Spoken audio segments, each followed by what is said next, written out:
Before I go any further, मैं बस ये आपको बता दूं कि मेरा कोई इसमें कॉन्फ्लिक्ट ऑफ इंटरेस्ट नहीं है, वो डिक्लेयर करना ज़रूरी है।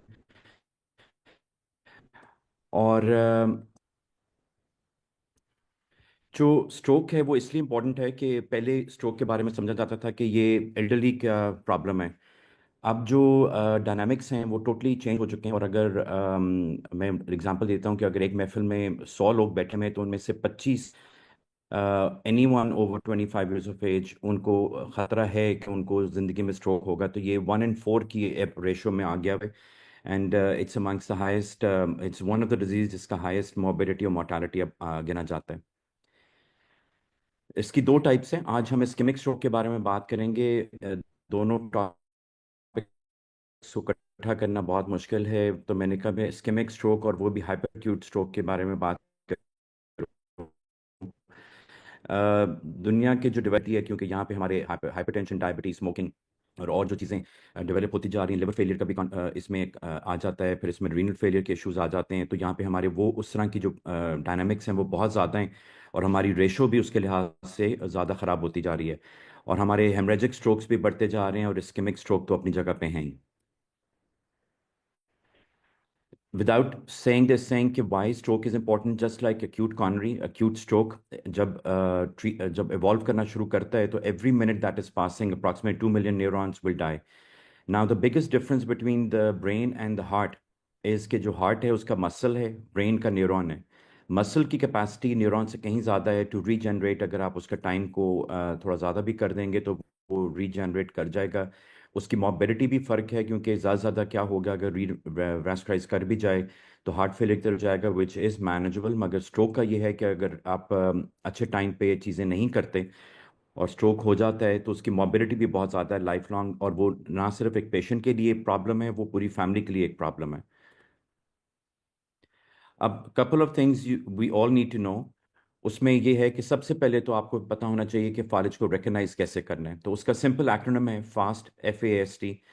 फेस ड्रूपिंग, अगर एक साइड का चेहरा आपका लटक जाता है, आम एक उसी साइड की जो हाथ है वो वीक हो जाता है, और बोलने में या समझने में या दोनों में प्रॉब्लम आना शुरू हो जाती है, तो आपने फ़ौरन जो है 1122 जो इमरजेंसी सर्विस है उसको कॉल करना है और अपने करीबी हॉस्पिटल में जाना है।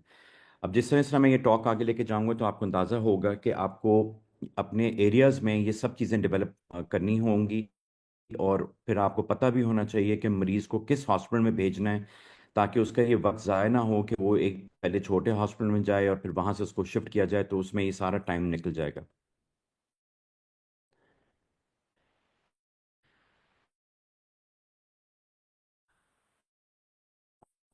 अब जिस तरह हार्ट का है उसी तरह एक स्ट्रोक चेन ऑफ सर्वाइवल है। इसमें अगर आप देखेंगे तो जो टाइम मरीज का लग करना बहुत ज़रूरी है, क्योंकि अगर आप प्री हॉस्पिटल नेट को इम्प्रूव नहीं करेंगे, पेशेंट हॉस्पिटल में कर लें और पोस्ट हॉस्पिटल में चीज़ें नहीं आए, उसका इतना इम्पैक्ट कम्युनिटी के ऊपर होने नहीं लगा। तो उसमें फिर आपका जो पब्लिक अवेयरनेस है वो इम्पोर्टेंट है, फिर जो आपका 1122 इमरजेंसी सिस्टम है वो इम्पोर्टेंट है।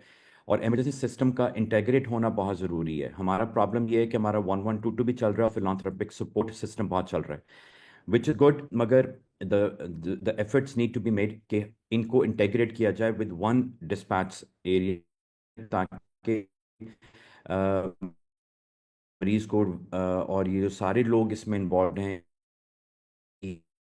MD में वो trained हो, और वो प्रॉपर से हैंडल करें। सिर्फ स्ट्रोक के इमरजेंसी डेजिग्नेटेड सेंटर्स हैं, वहाँ पे एम्बुलेंस लेके जाएं। ऑर्गेनाइजेशन है, उन्होंने डेवलपिंग कंट्रीज के लिए ये 5 चीज़ों का बताया हुआ है कि ये आपके, अगर आप स्ट्रोक कर रहे हैं तो आपके हॉस्पिटल में ये 5 चीज़ों का होना बहुत ज़रूरी है। Number 1 is hyper acute stroke therapies, फिर एक्यूट इन पेशेंट, फिर प्रिवेंशन, और उसके बाद आपका स्ट्रोक रिहैबिलिटेशन एंड कम्युनिटी रीइंटेग्रेशन। ये सब चीज़ें जो हैं ये होना बहुत ज़रूरी हैं। जो भी स्ट्रोक में चीज़ें कर रहे हैं तो ये नहीं हो सकता कि आप एक चीज़ ऑफर कर रहे हैं बाकी चीज़ों को नहीं कर रहे, तो वो सारी केयर जो है वो कॉम्प्रोमाइज़ हो जाती है। अब let's quickly move to the pathways. अब इसको अगर आप सम अप करें तो जब मरीज हॉस्पिटल में आ जाता है तो उसका पहला इंटरेक्शन इमरजेंसी रूम में आता है, फिर स्ट्रोक यूनिट्स में आता है, और फिर रिहैबिलिटेशन के साथ आता है। और वहाँ पे आपको ये सब चीज़ें जो हैं करनी पड़ती हैं, जहाँ पे असेसमेंट्स प्रॉम्प्ट होनी ज़रूरी हैं, डायग्नोस्टिक्स का इंटीग्रेट करना बहुत ज़रूरी है, फिर IV thrombolysis and thrombectomy services available, उनको इंटीग्रेट करना बहुत ज़रूरी है। अब studies after studies in the developed countries have shown that dedicated stroke units, dedicated stroke bays in the ER make a major difference in the patient outcome. क्योंकि एक तो awareness constantly चल रही है, दूसरा ये कि ये जो डेडिकेटेड लोग इन यूनिट्स में काम कर रहे होते हैं उनका ओवर द टाइम एक्सपीरियंस हो जाता है, उनको ट्रेनिंग हो जाती है। जिस तरह कार्डियोलॉजी है, जिस तरह न्यूरोसर्जरी है, जिस तरह हर मेडिकल स्पेशलिटी है, जो डेडिकेटेड यूनिट्स हैं उनके अपने स्टाफ की अपना एक्सपीरियंस है, अपनी ट्रेनिंग है और उनकी गाइडलाइंस हैं जिनको वो फॉलो कर रहे थे, इसलिए पेशेंट के आउटकम्स पे डायरेक्ट इम्पैक्ट है। हमारा जो एक और एस्पेक्ट जो बहुत वीक है इधर, वो है रिहैबिलिटेशन। हमारा ज़्यादा फोकस फिजिकल के ऊपर है, मगर स्पीच और occupational therapy almost non existent है। अगर आप मेजर शहरों से निकल जाएं बाहर तो आपको कुछ नहीं मिलेगा इन चीज़ों में।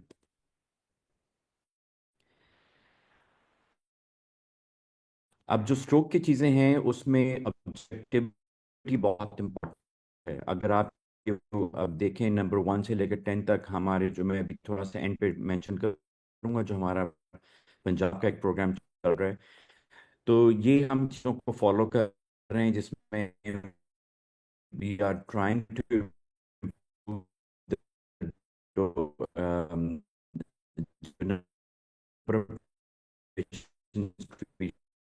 डोर टू नीडल, जो कि 60 मिनट से हम अगर अभी door to needle time recommendation 5 minutes आपने लेना है। इसका मतलब ये है कि जब पीपीए का मुस्तहक है, आप शुरू का जो प्रोसेसिंग टाइम है 30 से 45 मिनट्स के अनॉस्टिक करके असेसमेंट पीए को स्टार्ट कर, अगर आप सर्विसेज कर रहे हैं तो आप दो टाइम अगर आप देख मिनट से, इसका मतलब टीपीए भी ले चुका या कहीं से ट्रांसफर हुआ है, तो आपका जो ग्रोइन का एक्सेस है।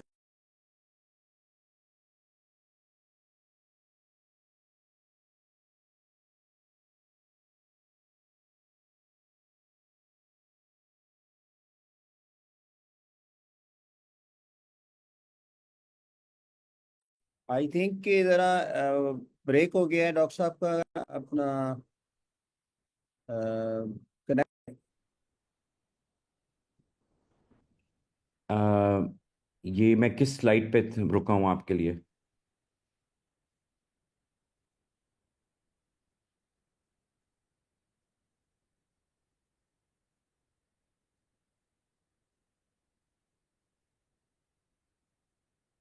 अ, मैं कहाँ पे रुक गया था जी आपको?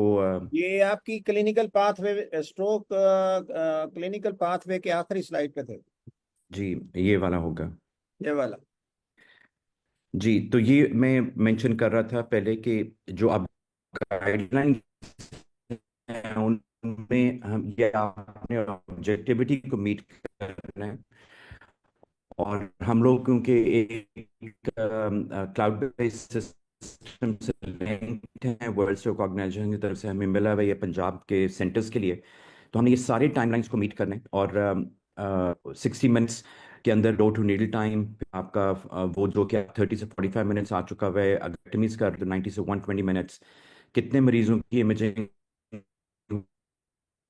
एमआर हो रहा है, कितनों को आप स्वालो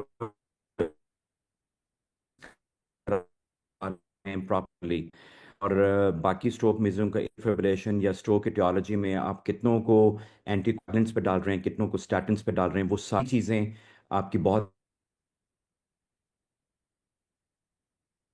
तो कासिम आपकी आवाज भी ब्रेक हो रही है।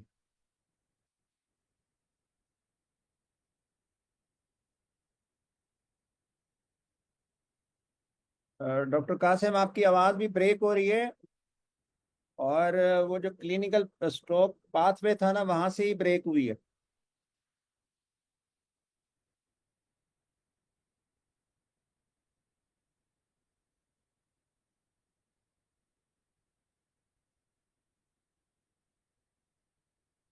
अ, मेरी स्क्रीन, अब आपको आवाज़ कैसी है जी? अब ठीक है जी। ठीक है।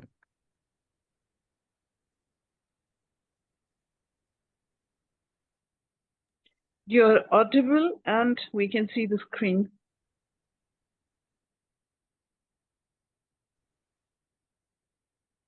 टफ हो गई।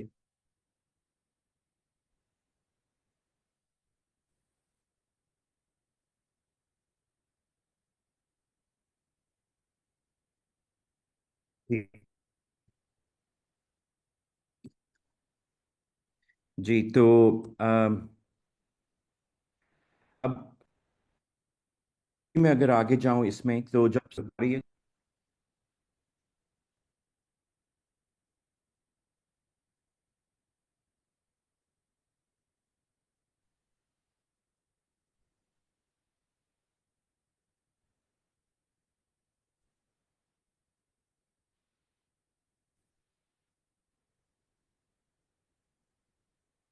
अब आपको जी मेरी आवाज़ और स्क्रीन है।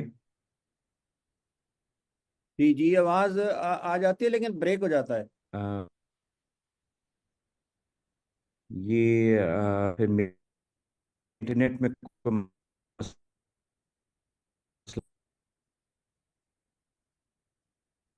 होगा जी, सॉरी, नहीं आ रही है। अभी मैं चलता जाऊं।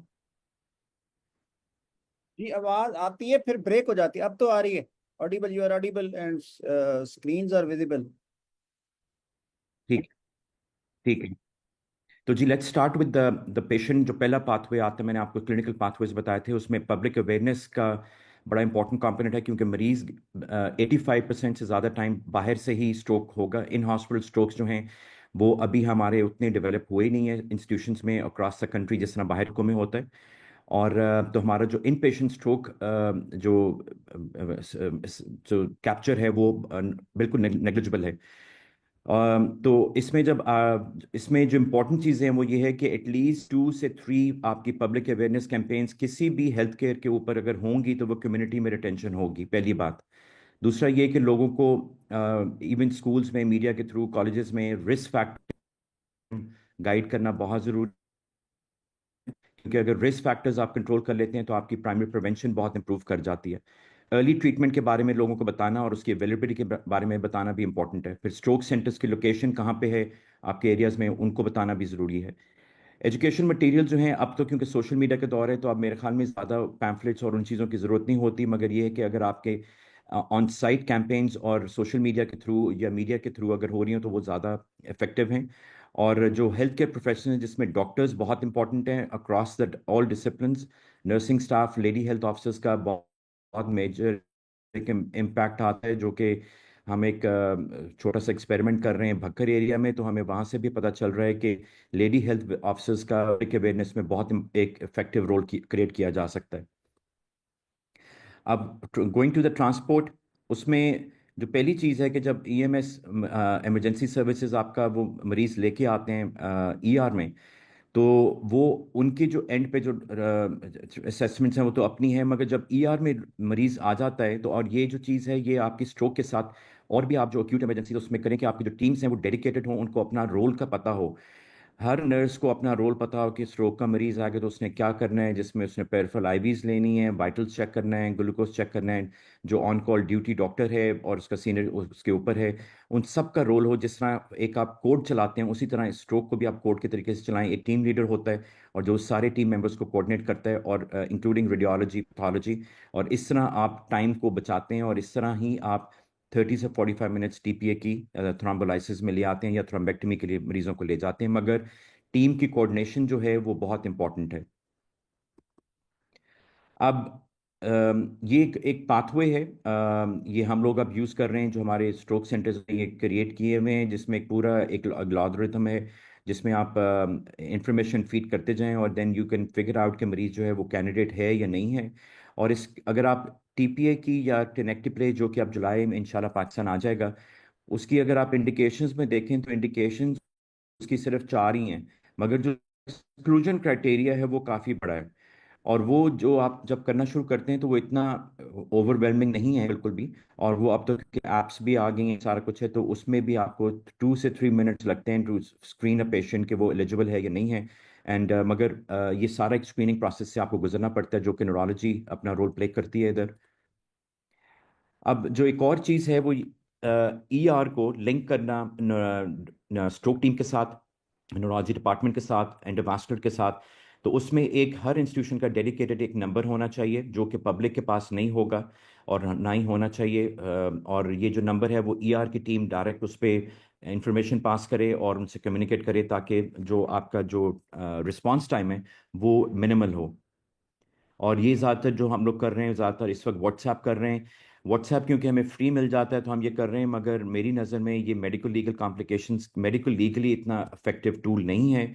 हमें अब थोड़ा सा अपने थिंकिंग को, अपने जो एडमिनिस्ट्रेटिव रोल्स हैं, अपनी जो इन्वेस्टमेंट्स हैं, उसको एक प्रॉपर तरीके से प्रॉपर आईटी सिस्टम इंस्टॉल करने चाहिए हर इंस्टीट्यूशन को। और वो जो आईटी सिस्टम है उसको लिंक होना चाहिए आपके विद इन द सिटी। और जिस तरह बाहर के मुल्कों में होता है, ये this is time of the hour now कि ये सब चीज़ें यहाँ अवेलेबल हों और इसमें हमें सबको काम भी करना चाहिए क्योंकि इसमें बहुत ज़्यादा कॉस्ट का सेविंग भी है। और दूसरा ये कि पेशेंट केयर बहुत ट्रिमेंडसली इम्प्रूव कर जाती है। ये एक एनआई स्ट्रोक स्कोर का है। हम लोग न्यूरोलॉजिकल एग्जामिनेशन करते हैं मगर हम उसको लेबल करते हैं stroke score, NI stroke score short. ये एंटीरियर सर्कुलेशन के लिए बहुत ही इफेक्टिव टूल है। पोस्टीरियर सर्कुलेशन के लिए इसमें लिमिटेशंस हैं, मगर क्योंकि majority of the strokes are anterior circulation pertaining to carotid circulation, इसलिए एनआई स्ट्रोक स्कोर पहले सबसे किया जाता है जिसमें राइट लेफ्ट हेमिस्फेयर, उसके सारे functions, motor cortex, sensory cortex, visual, सारा इंकॉर्पोरेट होता है। और ये जब आप करते हैं तो आप एक मरीज को असाइन करते हैं स्ट्रोक का स्कोर। इस स्ट्रोक स्कोर की जो इम्पोर्टेंस है उसका एक तो ये है कि आप उसकी स्ट्रोक सेवेरिटी को जज कर लेते हैं। यही स्ट्रोक सेवेरिटी और यही स्केल अब आगे जो है आउटकम से लिंक हुई भी है कि अगर लेट्स से कि माइनर स्ट्रोक है या मॉडरेट स्ट्रोक है, उसके साथ अगर आप एक XYZ ट्रीटमेंट करेंगे तो उसके क्या आउटकम्स हैं, उसका टाइम फैक्टर क्या है, इसी तरह मॉडरेट स्ट्रोक्स का क्या है, सिवियर स्ट्रोक्स के आउटकम्स क्या हैं। तो ये आपको पेशेंट काउंसलिंग में कंसेंट लेते हुए बहुत हेल्प करता है। और पेशेंट की जो प्रोग्रेस है उसको भी हम इसी तरह ही फॉलो कर रहे होते हैं 24 आवर्स पे, वन मंथ पे एंड देन 3 मंथ्स पे। जो अब थेरेपीज अवेलेबल हैं, मैं अभी जी ऑडिबल हूँ? Yes, You absolutely. are Kasim, audible, आप audible, quite ठीक going है, well. ठीक है। जो अब हमारी थेरेपीज हैं जी इस वक्त, IVTPA which is up to 4.5 hours, meaning कि जीरो, जब स्ट्रोक आइडेंटिफाई हो गया है। अब लेट्स से कि मरीज को फालिज रात को 9 बजे हुआ और वो 6 बजे लैंड करता है तो उसका last known well time is 9 PM, it's not 6 AM। तो क्लॉक वहां से शुरू होगी जब मरीज को विटनेस्ड किसी ने देखा है। और फिर 4.5 आवर्स तक अगर वो मरीज आता है और आप उसका इंक्लूजन एक्सक्लूजन क्राइटेरिया सारा करते हैं, सीटी स्कैन करते हैं और उसमें आपको वो चीज़ें मीट कर जाती हैं, तो you can safely start the IVTPA। अब जो 4.5 विंडो है, ये तो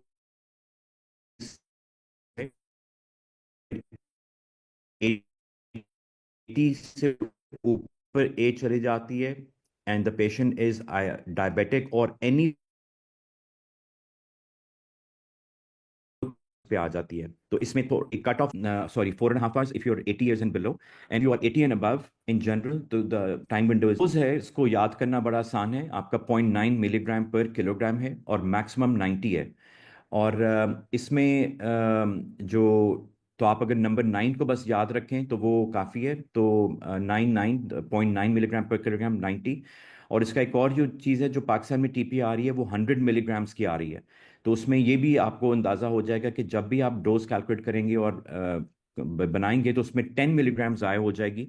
so that this is very important कि आप गलती से कहीं उसको ज़्यादा ओवरडोज ना कर दें। In July, inshallah, tenecteplase will replace TPA। Pakistan में ये ऑलरेडी वेस्टर्न कंट्रीज में चेंज हो चुका है। मैं जो टेनेक्टिप्लेज है इसकी जो एफिकेसी है वो TPA से ज़्यादा देखने में मिल रही है, इवन फॉर M1 occlusions। दूसरा इसका जो सबसे बड़ा फायदा है, टेनेक्टिप्लेज जो है वो is a one time bolus as compared to TPA is 1 hour infusion. अब जब मरीज को आपने मूव करना है फ्रॉम ER, जिसको TPA चल रहा है जो 1 hour में चलेगा, और आपने जब मूव करना है उसको कैथ लैब में, तो ये जो 1 hour की मूवमेंट, 1 hour की इन्फ्यूजन चल रही है, उसमें जब आप मूवमेंट करते हैं तो इंस्टीट्यूशन टू इंस्टीट्यूशन बहुत ज़्यादा वेरिएशन आपको देखने को मिलती है, ख़ास तौर पे पब्लिक सेक्टर में, क्योंकि हमारे पास वो ट्रांसपोर्ट मैकेनिज्म इतने इफेक्टिव नहीं है, तो उसमें सुनने को मिल जाता है कि जी टीपीए ज़ाय हो गई, टीपीए रुक गई। तो अब जब ये आ जाएगा तो उसका एक बहुत मेजर इम्पैक्ट स्ट्रोक केयर में आएगा कि आपने उसी वक्त डिसाइड किया, बोलस दिया, देन यू डन, और पेशेंट मूवमेंट में, ट्रांसपोर्ट में वो इश्यूज नहीं रहेंगे। इसकी जो नंबर है डोज याद करने का बहुत आसान है, 0.25 एंड मैक्सिमम ऑफ 25। और ये जो बॉक्स आ रहा है ये 25 मिलीग्राम्स का ही आ रहा है, तो इसमें आपको कोई चीज़ ज़ाया नहीं करनी। जो मैक्सिमम डोज है वो 25 ही इसमें से निकलेगी, अनलाइक टीपीए जो कि 100 मिलीग्राम्स आता है जिसमें से आपने 90 निकालना है। तो इसको एडमिनिस्टर करना, इसको देना और इसके टाइम विंडोज में हमें काफ़ी फ़ायदा होता है, क्योंकि इसमें बहुत चीज़ें टीपीए एक्सपीरियंस से इनक्रॉपेट हुई हुई हैं। अब what is a large vessel occlusion? By NIH stroke score, a large vessel occlusion जो है इज डिफाइंड कि जहाँ पे स्कोर 6 एंड अबव हो जाए। कुछ स्टडीज जो हैं वो 8 कहती हैं, कुछ 6 कहती हैं, मगर बाय फार इस वक्त जो अगर आप लिटरेचर देखेंगे तो उसमें 6 एंड अबव जो है वो लार्ज वेसल occlusion कहा जाता है। इसका मतलब है कि या करोटिड या उसकी जो मेजर ब्रांच है M1 जो है वो इंक्लूडेड है। जब हम लार्ज वेसल occlusions के लिए पेशेंट्स को सिलेक्ट कर रहे होते हैं तो इसमें बहुत ज़्यादा वेरिएशन है, अनलाइक कार्डिक कॉर्नरी मरीज, एक्यूट कॉर्नरी। हमारे लिए ये देखना कि जो इंटीरियर पोस्टीरियर सर्कुलेशन है, टाइम विंडो कितनी है, इसमें एडवांस इमेजिंग का बहुत रोल है। फिर इंडिविजुअल वेरिएशन बहुत ज़्यादा आ जाती है, कौन सी दवाइयों पे था, कौन सी एंटीकोएगुलेंट्स पे था, और फिर आपने कौन सी जो ट्रीटमेंट मोडालिटी यूज़ करनी है, इंट्राआर्टेरियल थ्रोम्बोलाइसिस है, स्टेंट थ्रोम्बेक्टमीज हैं, एस्पिरेशन एंजियोप्लास्टी, ये कॉम्बिनेशंस हैं। ये सारा जो है हमें एक चीज़ों, जो फैक्टर्स हैं, ये वेरिएबल्स हैं, ये पेशेंट आउटकम्स में अफेक्ट करते हैं। What are the major endovascular therapies? Obviously, the first is intraarterial thrombolysis. Then we have dedicated stent retrievers, which are partially deployed stents. वो clot के through हम गुजरते हैं, उसको deploy कर देते हैं. We let it revascularize for 5 minutes or so, और फिर हम उसको end block stent को with the clot बाहर ले आते हैं. एक और जो अब बहुत कॉमनली यूज्ड हो रही है, जो मैं भी कर रहा हूँ, वो एस्पिरेशन है, which is now turning out to be far more effective. Effectiveness इसलिए क्योंकि it's much more easier, time इसमें और preparation to select device and to prepare is less as compared to stent retrievers. और अगर aspiration fail हो जाए तो then मेरी ऑप्शन होती है to move to the stent retrievers. एक और जो एंटिटी आप सुनने को मिलेगी, जिस तरह मैंने आपको पहले बताया कि जी 9 बजे मरीज सोया, सुबह 6 बजे पहुंचा, तो अब वो लास्ट नोन वेल टाइम जो है उसकी जो विंडोज हैं वो भी अब एक्सटेंड हो गई हैं। पहले होता था कि जी आप सिर्फ 4.5 घंटे थ्रोम्बोलाइसिस, सॉरी पहले था 3 आवर्स, फिर उसकी विंडो 4.5 आवर्स, फिर जब थ्रोम्बेक्टमीज आना शुरू हुई 6 आवर्स, वो अब एक्सटेंड होके 16 पे गई और अब 24 आवर्स। मगर 6 to 24 आवर्स की जो विंडो है उसमें एडवांस्ड इमेजिंग का रोल है, मगर वो भी अब आहिस्ता आहिस्ता पिछले 1 साल से उसमें भी बहुत मेजर एक लिटरेचर और रिसर्च के बाद चेंजेस आ रही हैं।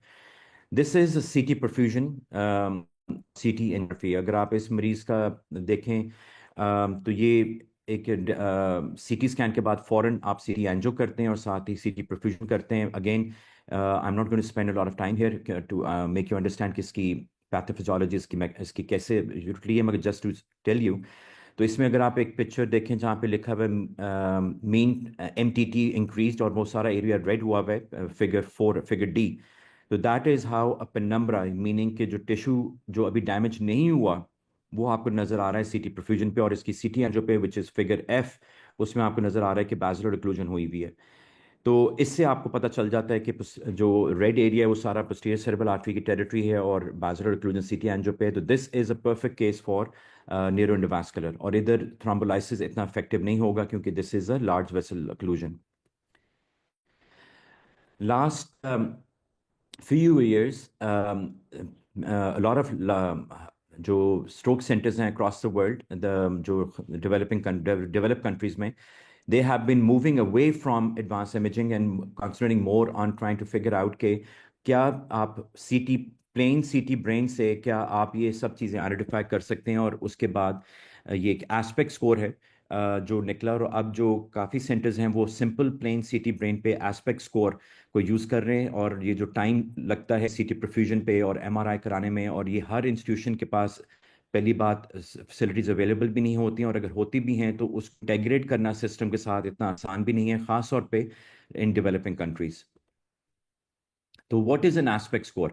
Aspect score, at least 7 areas in the within the MCA cortex and 3 areas in the subcortical areas को incorporate करता है. Each area is given a score of 1. और ये आपको सीटी स्कैन में इस तरह demarcation नजर आती है. तो टोटल स्कोर इज 10, 0 से 10 तक. Higher the score, the less the tissue damage, and lower the score, the more the tissue damage. So this can be done, और इसमें थोड़ा सा लर्निंग कर्व है फॉर न्यूरोलॉजी एंड रेडियोलॉजी और जो neuroendovascular के लोग हैं, मगर it's very doable and easy to do. और इसका लाइक एनआईएस स्कोर अगर आप देखें तो आप स्कोर को डिवाइड कर देते हैं। अगर आपका स्मॉल एनीथिंग अराउंड 6 जो है इज एन एंडोवास्कुलर कैंडिडेट, और बिलो तो जो स्मॉल कोर्स वगैरह हैं उसमें कई बार थ्रोम्बेक्टमीज की जरूरत नहीं पड़ती। अब moving quickly forward, let's say कि हमने मरीज को टीपीए भी दे दिया और सारा कुछ कर दिया, उसकी जो पोस्ट केयर है that is as important as the treatment. यहाँ पे जो गलतियां होती हैं वो, अगर आप ब्लड प्रेशर और डायबिटीज को ही कंट्रोल कर लें 24 आवर्स स्ट्रिक्टली, तो आई कैन अश्योर यू कि कोई प्रॉब्लम्स खड़ी नहीं होंगी। और इसमें इसलिए ब्लड प्रेशर को Q15 मिनट्स चेक करें फॉर 2 आवर्स, और उसके बाद फिर आपको एवरी आवर ब्लड प्रेशर को मॉनिटर करना है। ये 30 मिनट्स 6 आवर्स के लिए, देन 1 आवर 16, तो टोटल 24 आवर्स के लिए आपको 180 से नीचे ही सिस्टोलिक ब्लड प्रेशर रखना है, और डायस्टोलिक को लेस देन 105। और अगर कोई इसके ऊपर चला जाता है आफ्टर द ट्रीटमेंट, तो आपके पास यहाँ जो पाकिस्तान में ऑप्शंस हैं वो लेबेटोलॉल और हाइड्रोलाजीन जो है इज फ्रीली अवेलेबल। तो इसको भी आपके स्ट्रोक यूनिट्स में और ईआर में होना ज़रूरी है। तो शुगर्स का बहुत इंपॉर्टेंट रोल है, क्योंकि hyperglycaemia has shown in the literature कि it can convert an ischaemic area into a haemorrhagic infarct. तो आपको बहुत स्ट्रिक्ट मॉनिटरिंग करनी है और ब्लड शुगर्स को मॉनिटर करना है with insulin sliding scale. At the same time you don't want to be over zealous और इसको हाइपोक तरह मरीज को ले जाएं। तो नॉर्मली जब हमारे ऑर्डर सेट्स होते हैं उस पर लिखा हुआ होता है कि जी 160 से नीचे रखें, ताकि हम ओवर जेलस भी ना हो जाएं और बहुत ज़्यादा रिलैक्स भी ना हो जाएं।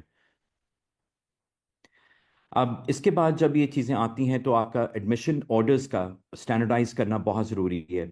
यहाँ पे भी बहुत वेरिएशन आती है, अगर आपके इंस्टीट्यूशन में प्रोटोकॉल्स नहीं बनी हुई, तो ये वो एक एरिया है लाइक एक्यूट कॉर्नरी जहाँ पे एक स्टैंडर्डाइजेशन बहुत ज़रूरी है हर इंस्टीट्यूशन में, और हर फिजिशियन जो इसमें प्रैक्टिस कर रहे हैं कि इसके ऑर्डर सेट्स की स्टैंडर्डाइजेशन हो और इंस्टीट्यूशन में उसकी इम्प्लीमेंटेशन हो रही हो, और ये क्वालिटी को बहुत इम्पैक्ट करता है। और अगर आप नीचे देखेंगे डाइट में, so the best thing and the safe thing you can do for every stroke patient is to make them NPO for 24 hours till you are able to formally assess them for swallowing.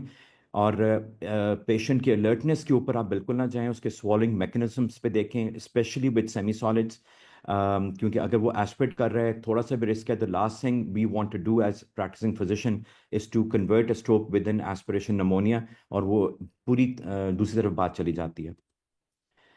अब quick workup के लिए ये important है कि आप basic haematological workup, अब इधर age and gender plays an important role, और आपके जो कोमॉर्बिडिटीज है मरीज के उसका बारे में आपको पता होना चाहिए। आप रेडियोलॉजी में देख रहे हैं कि आपका carotid Doppler, transcranial Doppler, CT angiography, MRs, DSA angiographies, और फिर कार्डियोलॉजी में जी सबका हो रहा है, एको सबका हो रहा है, मगर यंगर एज ग्रुप्स में जहाँ पे आपको इटियोलॉजी नहीं मिल रही, तो do consider trans oesophageal echocardiography. अब ये चंद एक लोग ही कार्डियोलॉजी के हैं जो अच्छा करते हैं इनकी, क्योंकि ये like carotid ultrasound, trans oesophageal and transthoracic echoes जो हैं ये बहुत डिपेंडेंट हैं ऑन द ऑपरेटर। तो ये भी आपको पता होना चाहिए, क्योंकि हमारे यहाँ पे अनफॉर्चुनेटली हेल्थ केयर में बहुत ज़्यादा चीज़ें टैक्स कर रहे हैं और उसको बगैर देखे रिपोर्ट कर दिया जाता है, और वो कई बार गलत साबित हो जाती हैं। और Holter monitor anyone who is older, और आपको अगेन फैक्ट उसकी कोई टियोलॉजी नहीं मिल रही, तो डू कंसिडर एटलीस्ट 48 आवर्स का Holter monitor to rule out atrial fibrillation. इसलिए मैंने आपको शुरू की स्लाइड्स में बताया कि जो अब इवन जो क्वालिटी पैरामीटर्स हैं उनमें एट्रियल फिब्रिलेशन का पिक करना बहुत ज़रूरी है, और उनको राइट ट्रीटमेंट में डालना जो कि एंटीकोएगुलेशन है वो बहुत ज़रूरी है, क्योंकि प्रिवेंशन भी आपने साथ करनी है। अब हाइपोकोएगुबल वर्कअप का एक सिंपल निमोनिक है, काम शेप्स, और अगर प्रेगनेंसी है उसको भी आपको फैक्टर इन करना पड़ेगा, क्योंकि एनी प्रेगनेंसी कि जो फर्स्ट 2 मंथ्स हैं आफ्टर डिलीवरी आर हाइपोकोएगुबल पीरियड, और उसमें अगर और ज़्यादातर ये जो पेशेंट्स हैं ये आर्टीरियल स्ट्रोक्स के साथ नहीं आ रहे, ये वेनस स्ट्रोक्स के साथ आ रहे हैं। और सर्केडियन रिदम का, स्मोकिंग का, इन सब के ऊपर इफेक्ट पड़ता है। तो अगेन द निमोनिक इज काम शेप्स, और ये आप देख सकते हैं कि इसमें क्या क्या चीज़ें इंपॉर्टेंट हैं, और it's very easy to follow this one. अब ट्रांस एसोफेजियल एको और इसका जो रोल है क्रिप्टोजेनिक रोल में बहुत इंपॉर्टेंट है, खास तौर पे ट्रांस एसोफेजियल का। ट्रांस एसोफेजियल जो है it has a better window to look at the left atrial thrombus, aortic atheroma, और some studies have shown कि इसकी efficacy जो है वो ज़्यादा बेहतर है as compared to transthoracic। अब क्विकली लास्ट फ्यू स्लाइड्स, जो मैं स्ट्रोक के बारे में एक मैसेज कन्वे ज़रूर करना चाहूँगा कि वो ये है कि जो एवरी पेशेंट है उसकी एक अपनी स्टोरी है और उसका एक अपना जर्नी है। लाइक अक्यूट कॉर्नरी जहाँ पे रीवैस्कुलराइजेशन की थेरेपीज होती हैं, उसमें भी एक एंटिटी है जिसको कहते हैं फ्यूटाइल रिकॉग्नाइजेशंस, यानी कि आपने हर चीज़ कर दी, वेसल खुल गई, मगर उसका आउटकम वो आपको नहीं मिला जो आप एक्सपेक्ट कर रहे थे। वो आपको पता नहीं चलता कि कौन सा मरीज क्या करेगा। इसी तरह हमारे में भी यही चीज़ है कि हमारे भी एटलीस्ट आई वुड से 40 से 55% तक लोग ऐसे हैं जिनका रीवैस्कुलाइज हम करते हैं, पूरी एफर्ट डालते हैं, मगर वो रिकैनलाइज कर भी जाते हैं, मगर 24 आवर्स के बाद जो स्कैन आता है और जो उनका क्लिनिकल आउटकम होता है वो उस तरह नहीं होता जिस तरह आप एक्सपेक्ट कर रहे हैं। इसलिए मैंने कहा कि स्टोरी भी फ़र्क है कि वो उनका लास्ट में वेल टाइम कितना था, उनके सिम्टम टाइप क्या थे, रिस्क फैक्टर्स क्या थे, फिर आउटकम्स में ये सब चीज़ें इंपॉर्टेंट करती हैं। तो this is an important thing to remember and to communicate to the family, क्योंकि जब आप ये चीज़ें बात कर रहे होते हैं तो पब्लिक सेक्टर के अपने इश्यूज़ हैं, प्राइवेट सेक्टर के अपने इश्यूज़ हैं, और प्राइवेट सेक्टर में सबसे बड़ा इशू जो है वो कॉस्ट है। वहाँ पे जब आप मरीजों को बताते हैं कि इतनी ये एक्सपेंस लग जाएगा, ये होगा, और फिर वो उनकी एक्सपेक्टेशंस इतनी हाई हो जाती हैं कि वो समझते हैं कि मरीज उठ के भागेगा, ये करेगा, बिल्कुल नॉर्म पे आ जाएगा, तो उनको पहले ही एजुकेट करना बहुत ज़रूरी है। तो all we are doing as responsible physicians is we are trying to help the patient. आगे जो जो है वो तो उसका अपना ही एक फेट है जो पता चलेगा। ये क्विकली मैं आपको इस पॉइंट को एम्फोसाइज करने के लिए बताऊं, ये 2 मरीज हैं जो अप्रैल में आए। पहला मरीज जो है 74 ईयर ओल्ड, उसका एस्पेक्ट स्कोर 6 to 7 है, जो कि मीडियम कैटेगरी में आ जाता है। ये मरीज within 4 hours 30 minutes, groin to recanalisation time जो है 15 मिनट्स है। ये मरीज जो था ये टीपीए के कैंडिडेट के लिए नहीं था, और इसकी जो वजह ये थी कि ये एंटीकोएगुलेंट पे था एट्रियल फिब्रिलेशन की वजह से। तो इसका अगर आप देखें तो ये from last known well time 4.5 hours में रिकैनलाइज होता है, within 8 hours after the complete recognisation. जो आप अगर पिक्चर्स देखें, क्लॉट भी सेंटर में है, he starts to progress and the whole area becomes like into a malignant stroke and then he dies 3 days later. तो रिकॉग्नाइजेशन हो गई, क्लॉट निकल गया, सारा हो गया, मगर आउटकम वो हमें नहीं मिल सका अनफॉर्चुनेटली। कंपेयर टू 4 दिन के बाद एक और मरीज आता है 56 ईयर ओल्ड, हाइपरटेंसिव स्मोकर, उसका स्ट्रोक स्कोर भी ज़्यादा है, उसका एस्पेक्ट स्कोर इसके बराबर है, उससे थोड़ा बेहतर है। लास्ट नोन वेल टाइम अगर आप देखें 8:15 AM, कैथ लैब में वो 12:55, तकरीबन 1 बजे दोपहर को आता है। थर्ड पास से मतलब कि 3 दफ़ा हमने थ्रोम्बेक्टमीज की तो वो रिकैनाइज होता है, और उसका जो एनएक्स को स्ट्रोक स्कोर छठे दिन पे 20 से 12 पे आ जाता है, और वो अपना 8 और 9 डे पे हॉस्पिटल से डिस्चार्ज भी हो जाता है with further improvement in the NI stroke score.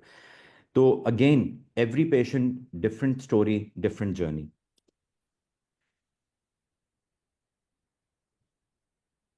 ये एक और है case.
Qasim, there is a connectivity issue. I think once again there is hypoglycemia to the internet.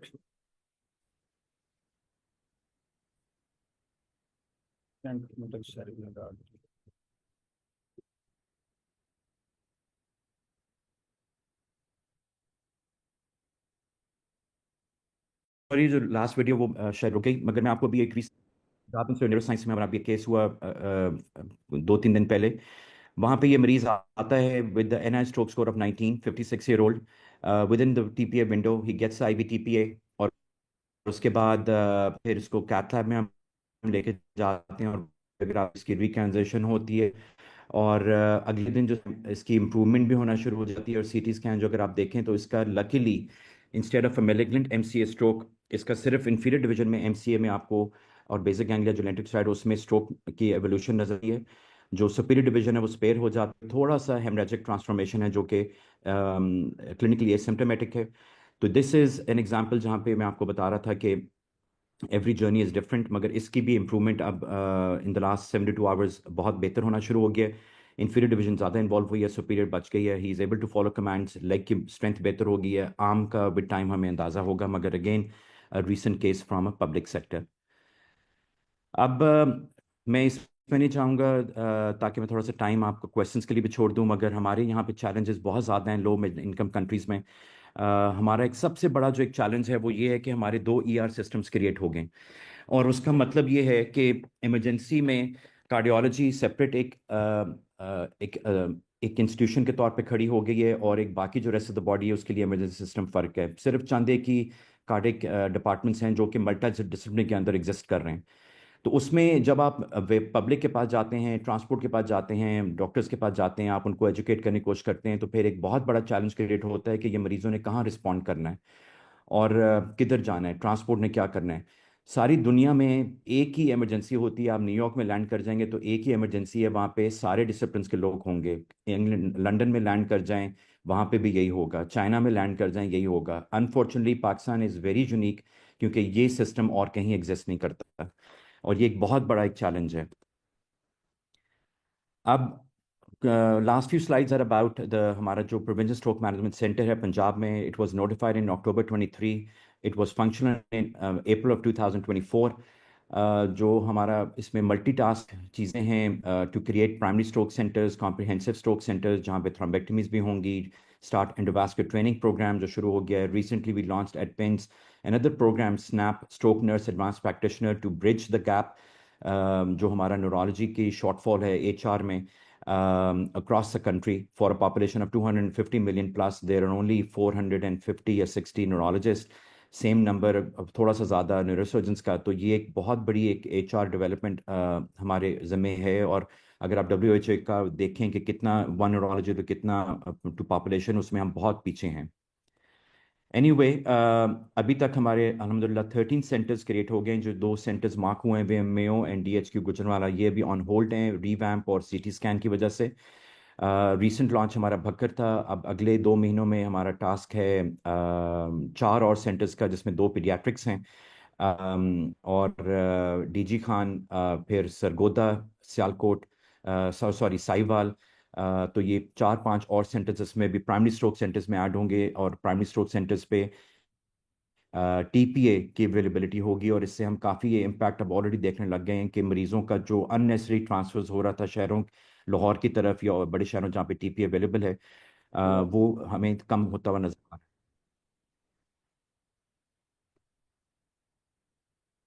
तो ये सब चीज़ें हैं जो हमने पूरे प्रोसेस में शुरू की थी, कि सेंटर्स की ट्रेनिंग, फिर 1122 की ट्रेनिंग। हमारा एक बहुत बड़ा जो एक कोलैबोरेटिव वर्क चल रहा है वो 1122 के साथ है। इनका आइडेंटिफाई करना पेशेंट का, इनको डेडिकेटेड सेंटर्स पे लाना, और फिर एक प्री नोटिफिकेशन सिस्टम को क्रिएट करना, ताकि ये पहले ही डायरेक्टली जो कोड स्ट्रोक सेंटर्स हैं उनको विया फ़ोन नोटिफाई कर देंगे कि मरीज़ कौन सा आ रहा है, उसकी एज क्या है, उसकी दवाइयाँ क्या हैं, उसका शुगर लेवल क्या है, उसका ब्लड प्रेशर क्या है। क्योंकि यही चीज़ें अगर हमें मिल जाएं पहले, तो हमारे एटलीस्ट 5 to 7 मिनट्स क्रूशल जो हैं वो हमारे कम हो जाते हैं। और इन सब टीपीए प्रोक्योरमेंट और ये सब चीज़ें तो ही हम कर रहे हैं। साथ हम हमारा जो है कि रेस्क्यू, जो कि ऑनलाइन पोर्टल है जिस पे ये सारा डेटा एंटर हो रहा है क्वालिटी कंट्रोल्स के लिए। तो ये एक मैंने आपके लिए बनाई थी कि अगर आप देखें तो हमने अप्रैल से लेकर जुलाई 24 तक हमारा जो टीपीए यूटिलाइजेशन, अगर आप सिर्फ हाई इनकम कंट्री से कंपेयर करें और लो मिडिल जो दूसरे रीजन में हैं, तो हमारा पंजाब में 39% चला गया था in the first few months when we started the programme. जो कि अगर आप और देखें तो अप्रैल से लेकर दिसंबर 24 तक 66% चला गया, यानी कि 205 पेशेंट्स जो हैं इनको फ़ायदा हुआ टीपीए का पब्लिक सेक्टर में लेने का। तो ये एक अच्छा लार्ज एक्सेसिबिलिटी थी लोगों की, जो भक्खर में भी लगी, फैसलाबाद में लगी, मुल्तान में लगी, और अब ऐसा ऐसा जो गवर्नमेंट का जो डिज़ायर है वो ये है हेल्थ केयर डिपार्टमेंट का कि एटलीस्ट 24 सेंटर्स उनको प्राइमरी चाहिए और एटलीस्ट 5 कॉम्प्रिहेंसिव चाहिए by some time this year. तो होपफुली हो जाएगा, मगर उसमें डिपेंड करता है कि हमें रिसोर्सेज टाइमली मिल रही हैं या नहीं मिल रही, और उसमें मेन चीज़ है वो फाइनेंसेस हैं। थैंक यू सो मच जी। Thank you so much, Professor Qasim Bashir. Now over to you, Professor Tipu Sultan. Stroke is not only seen in, I think, adults, but also in the children. Professor Tipu Sultan, over to you, sir. अस्सलाम वालेकुम, thank you मुलाजिम साहब। Sir इसको जरा unshare कर दें, professor अपना कासिम बशीर साहब, जरा जी इसको अनशेयर करें जरा। जी जी जी जी। फर्स्ट ऑफ ऑल बहुत शुक्रिया all the organizers for organizing this important seminar webinar on stroke, which is perhaps need of the hour. I think Qasim साहब ने इतना डिटेल से एलैबोरेट कर दिया है स्ट्रोक की टियोलॉजी, उसका मैनेजमेंट प्रोटोकॉल और एवरीथिंग। प्रॉब्ली अब किसी मजीद प्रेजेंटेशन की तो ज़रूरत नहीं। हाउएवर, चूंकि paediatric stroke is slightly different from adolescents, तो मैं इसमें जो सेलिएंट फीचर हैं उनको हाईलाइट करना ज़रूर चाहूँगा। इसमें सबसे पहले तो जिस तरह कासिम साहब ने बताया कि the two main groups within stroke is ischaemic और हेमरेजिक, और उसको उन्होंने कहा कि आज के सेशन में वो इस्केमिक को ही डिस्कस करेंगे। एंड राइटली सो, बच्चों के अंदर भी जो स्ट्रोक की कॉमनेस्ट जो टाइप है that is ischaemic stroke. Haemorrhagic stroke relatively less common है, और मैं कहूँगा कि वो मे बी उसकी डिफरेंट इटियोलॉजी है, और वो जिस वक्त कभी हम दोबारा से हेमरेजिक स्ट्रोक को डिस्कस कर रहे होंगे तो पीडियाट्रिक का हेमरेजिक स्ट्रोक का कंपोनेंट भी हम उसी वक्त डिस्कस करेंगे। जिस तरह उन्होंने अपनी इनिशियल स्लाइड में कहा about the very high incidents which is relatively under reported और अंडर कंसिडर्ड कि 1 in 4 above 25 years। तो मैं हमेशा से कहता होता हूँ कि पीडियाट्रिक की जो डेफिनेशन है वो शुरू में तो शायद 12-14 हमारे सेटअप में कंसिडर होती थी, particularly when we got admission in medical college and subsequently in trainings. तो 90s में बच्चों का जो वार्ड होता था वो 12 साल तक डील करता था, और 12 से ऑनवर्ड जो थे वो बड़ों के वार्ड या मेडिसिन सर्जरी में जा रहे होते थे। लेकिन जब से चिल्ड्रंस अस्पताल पाकिस्तान में बने हैं और उसके बाद वो माशाल्लाह फैल गए हैं, लाहौर के बाद मुल्तान, फैसलाबाद, और अब रावलपिंडी और गुजरांवाला में भी उसकी इस्टेब्लिशमेंट शुरू हो चुकी है। तो कैटेगोरिकली पीडियाट्रिक्स का जो कॉन्सेप्ट है वो है, कट ऑफ लाइन जो है वो है 18। तो 18 से 25 जो है वो एक ऐसा जोन है जिसको मैं कहूंगा कि शायद आज के इस प्रेजेंटेशन में वो डाटा उस तरीके से शेयर नहीं हुआ, but at the same time जो हमारा चिल्ड्रन हॉस्पिटल का एक्सपीरियंस है और डाटा है, मैं कहूंगा कि it's one of the commonest hospitalisation, one of the commonest emergency. लेकिन हैविंग सेड दिस, हमारे यहाँ उसकी अभी वो पब्लिक अवेयरनेस नहीं है, वो पब्लिक परसेप्शन नहीं है। हम अभी तक स्ट्रोक की ना सिर्फ बड़ों में, और आई एम श्योर कासिम साहब एग्री करेंगे, आप सब जो फिजिशियंस हैं और जो एडोलेसेंट्स हैं, जो एडोलेसेंट्स को डील कर रहे हैं, वो सारे इस चीज से एग्री करेंगे कि हमारे यहाँ बेशुमार मौकों पे अगर हेमीप्लीजिया हो गया है या स्पीच में डिफिकल्टी है या कोई भी ऐसा फोकल साइन आता है तो हम उसको कमजोरी के नाम पे इग्नोर कर रहे होते हैं, पर्टिकुलरली इन एडल्ट्स। तो same is the case in paediatrics कि अगर एक बच्चे में सडनली उसका एक हाथ काम नहीं कर रहा या उसको बोलने में कोई डिफिकल्टी आ रही है या ही इज लिटिल एटैक्सिक, तो वो उसको कमजोरी के नाम पे कुछ टाइम तक या इग्नोर कर रहे होते हैं, या वो करीबी जीपी को दिखाने के बाद जो है वो जो एक्यूट मैनेजमेंट की विंडो है, whether it's 3 hours to begin with, now it extended from 3 hour to 4.5 6, और जिस तरह कासिम साहब ने अपनी लेटेस्ट स्लाइड्स में बताया कि अब बातें 24 घंटे तक भी जा रही हैं, तो वो विंडो जो है वो हम मिस कर रहे होते हैं। एक तो ये बड़ा इंपॉर्टेंट है कि हमें इसमें जो पब्लिक अवेयरनेस है ना, उसको बहुत ज्यादा इनहेंस करना है। इसीलिए आज से तकरीबन एक डेकेड पहले जो है वर्ल्ड फेडरेशन ऑफ न्यूरोलॉजी ने बड़ा राइटली इसके बारे में कहा कि हमें जिस तरह हार्ट अटैक का एक पब्लिक परसेप्शन है, कम्युनिटी परसेप्शन है, इसी तरीके से स्ट्रोक का नाम भी ब्रेन अटैक रख देना चाहिए।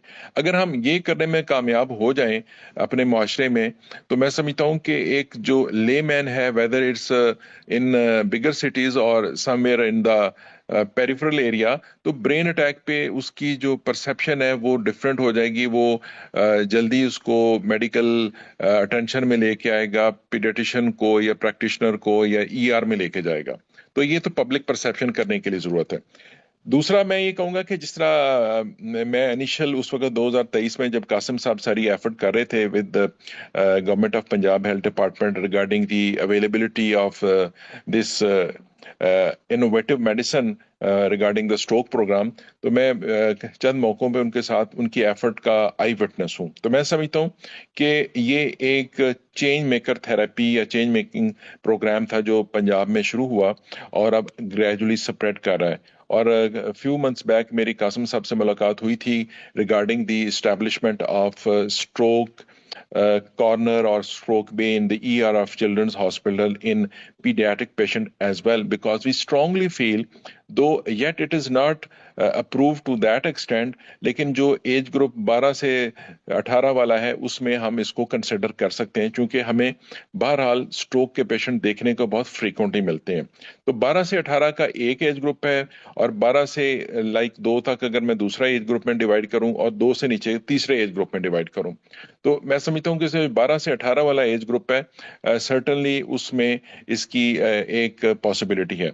सीटी स्कैन बिल्कुल इस वक्त हर अस्पताल में मौजूद है। हमारे अस्पताल में तो माशाल्लाह 2 सीटी स्कैन है, जिसमें से एक 128 और दूसरा जो है वो 640 स्लाइस का सीटी है, अपार्ट फ्रॉम एमआरआई और जो कार्डिक कैथ है। तो मैं समझता हूँ कि चिल्ड्रन हॉस्पिटल लाहौर एक आइडियल साइट बन सकता है regarding paediatric stroke unit, both for initial management, both for TPA management, और द नेक्स्ट जनरेशन जो अभी कासिम साहब ने बताई कि जुलाई से अवेलेबल हो जाएगी, और सब्सीक्वेंटली इसकी किसी भी किस्म की इंटरवेंशनल न्यूरोलॉजी के लिए।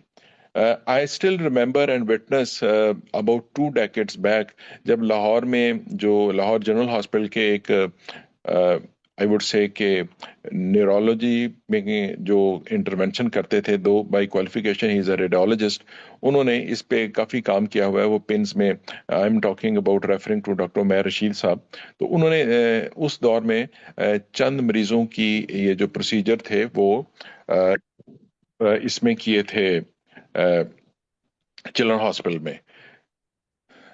आगे बात आ जाती है कि कॉमन इटियोलॉजीज कौन सी हैं और वो किस तरीके से बच्चों में डिफरेंट है। पीडियाट्रिक्स में particularly in countries like Pakistan infections बहुत कॉमन है।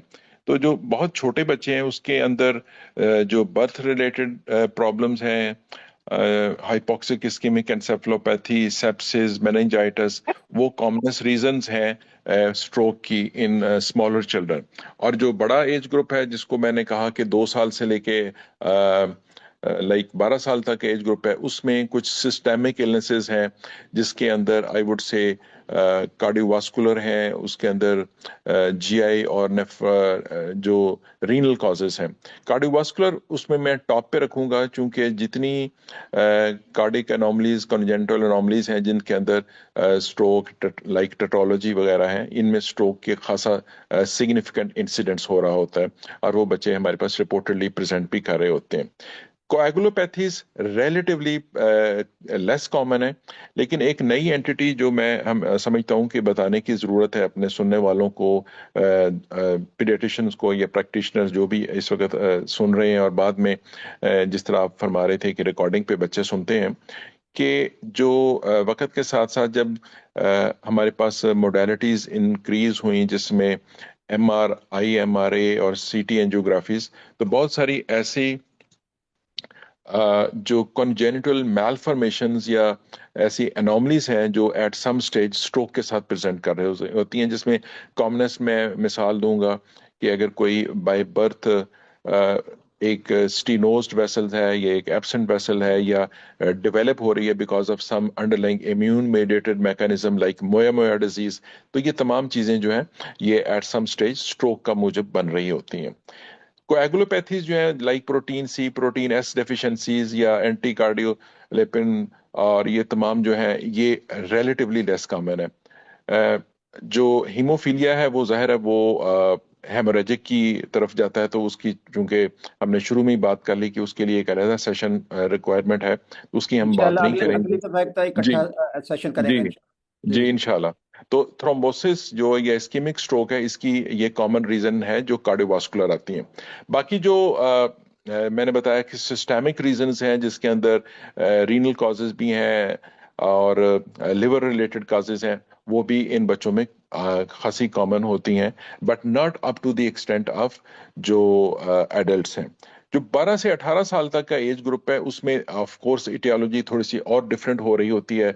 उसमें जो हम कह सकते हैं कि वो वजूहात जो कासिम साहब की लिस्ट में 25 से ऊपर वाले एज ग्रुप में कॉमन थी, वो तमाम वजूहात जो हैं वो 12 से 18 साल के एज ग्रुप में भी फॉल कर रही होती हैं। लेकिन अगर मैं कहूँ इसमें ट्रॉमा भी है, ट्यूमर भी है, इसमें जो इम्यून मेडिएटेड कॉजेज हैं वो भी हैं, और probably hypertension as a primary entity तो नहीं होगी, लेकिन hypertension secondary to underlying either renal cause, hepatic cause और एनी अदर सिस्टेमिक कॉज जो है that could be one of the reason. तो irrespective of the underlying aetiology, हमें जिस वक्त भी एक्यूट स्ट्रोक अटैक होगा तो वो तो डेफिनेटली हमें स्ट्रोक को ही एड्रेस करना होगा, एंड सब्सिक्वेंटली हम जो उसके अंडरलाइंग इटियोलॉजी है उसको जरूर देखेंगे और उसको भी for the long term prevention जो है उसको एड्रेस कर रहे होंगे। साथ साथ अक्यूट मैनेजमेंट के साथ साथ मैं यहाँ पे ये जरूर कहना चाहूंगा, जैसे मैंने शुरू में कहा कि हमें इस प्रोग्राम को जिसपे कासिम साहब पिछले 1-1.5 साल से बड़ी कामयाबी से चला रहे हैं, हमें पब्लिक अवेयरनेस पे बहुत ज्यादा काम करने की जरूरत है। क्योंकि जब तक हम देखें हम उस मरीज की बात कर रहे हैं जो हम तक पहुंच गया, हम जो अभी नहीं उस पहुंचा मरीज तो वो को, तो मर गया हाँ ना, बिल्कुल हम सही कहा। एग्जैक्टली हम उस मरीज की अभी हम बात नहीं कर रहे जो हम तक पहुंचा ही नहीं है, जिसको ये समझ ही नहीं थी कि ये स्ट्रोक है, जिसको ये समझ ही नहीं थी कि इस बीमारी का इलाज प्रिवेंशन में कहाँ कहाँ पे हो सकता है। क्योंकि इस वक्त दुनिया में WHO में, वर्ल्ड फेडरेशन ऑफ न्यूरोलॉजी में, या हम पीडियाट्रिक न्यूरोलॉजी के फोरम्स की जब बात करते हैं, तो डिसेबिलिटी जो है वो एक बहुत बड़ा चैलेंज है, पर्टिकुलरली इन डेवलप्ड वर्ल्ड जहाँ पे डाटा है। और वो डिसेबिलिटी एडजस्टेड ईयर्स की बात करते हैं, वो डिसेबिलिटी का इम्पैक्ट उस इंसान पे, उस फैमिली पे, उस जी माशरे पे, उस सोसाइटी पे, उस हुकूमत के, उसका जो फाइनेंशियल इम्पैक्ट है कि किस तरीके से, जहाँ पे अगर वो निज़ाम उनका, अगर हम यहाँ अमेरिका इंग्लैंड की मिसालें दें, तो इंग्लैंड में तो NHS उसको सपोर्ट कर रही होती है, अमेरिका में सारा निज़ाम इंश्योरेंस बेस्ड चल रहा होता है। तो उस निज़ाम में, उस हेल्थ सिस्टम पे, उस फाइनेंशियल मॉडल में उस डिसेबिलिटी का बर्डन क्या पड़ रहा होता है। तो इन सारी कैलकुलेशंस के बाद वो इस नतीजे पे पहुंचे हैं कि उस एक्यूट स्ट्रोक मैनेजमेंट की कॉस्ट वर्सेस आप सब्सिक्वेंट ईयर्स में अगर उसको हमने बाद में हर किस्म की सर्विसेज प्रोवाइड करनी है एट द स्टेट कॉस्ट, हमने उसको, अगर वो जॉबलेस हो गया है या वो मूव नहीं कर सकता, तो ये सारी चीजें जब कंपेयर की जाती हैं तो बड़ा क्लियर कट उसमें डिफरेंस निकल आता है कि how effective, cost effective and beneficial this acute stroke management programme is. तो मैं ये समझता हूँ कि एट द सेम टाइम जैसे कासिम साहब ने यहाँ पे लीड ली हुई है इसकी एक्यूट मैनेजमेंट की, उस तरीके से ही हम तमाम जो फिजिशियंस हैं, हम जो पॉलिसी मेकर्स हैं या ऑर्गेनाइजेशंस हैं, जैसे मुलाजिम साहब और आपकी जो पार्टनर ऑर्गेनाइजेशंस हैं, आपको ऐसे पब्लिक अवेयरनेस सेमिनार पे भी बिल्कुल बिल्कुल। फोकस करने की जरूरत है, जहाँ पे हम general practitioner and subsequently general practitioner के बाद कम्युनिटी लेवल पे स्ट्रोक की अवेयरनेस को बढ़ा सकें।